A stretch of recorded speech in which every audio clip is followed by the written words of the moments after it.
I was really excited that she was going to do this because so many of my friends who had students that had just graduated, the economy had just fallen apart, and a lot of the college kids had just come home to stay. And I couldn't see that happening with her, so when she said she was going to go to the Portfolio Center, I was thrilled. But then my next reaction was, okay, so what is that? Because it looks like it's a secret. It's almost, it's this sort of nondescript building. And you think, okay, this is the type of building where I guess the CIA or someplace works, because all the stuff that's going on inside, as soon as you walk in the door, there's all these pods of people all so busy working, they don't even notice you walking through their classroom, and then every wall is covered with products and finished work or work that's in progress. Every room and nook and cranny is stuffed with things and materials that people are working with. Everybody is just immersed in whatever it is that they're working on. Her undergraduate experience was very much out of a textbook, and she did it well. She did it perfectly. But she could slough off a little bit too. She didn't have to go to class all the time. She could put things off.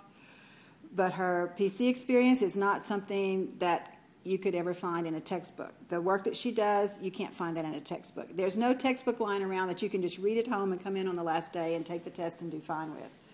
It's the whole process at the PC. At the Portfolio Center, every conversation I have with her as she goes through every quarter, I can see a change in her. And that wasn't always the case. Her undergraduate school, she knew exactly what she was going to be doing her senior year at the beginning of her freshman year. At the Portfolio Center, it's an ever-changing experience, but for the good. When she was in kindergarten and she started kindergarten, she was fearless, and she knew no limits to anything that she can do, and she had no concern for what someone else was thinking about. And she came home from kindergarten one day, and she had worn this little red hat because this was her favorite hat, and she thought this was like her. If you could be a superhero by just putting on a hat, the red hat would be it. And she had worn it to kindergarten one day, and she asked a little girl sitting across from her, "What do you think about my hat?" And the little girl said, "I think it's stupid." And she came home that day and she asked, why would somebody say that? And she was devastated because somebody thought that her red hat was stupid.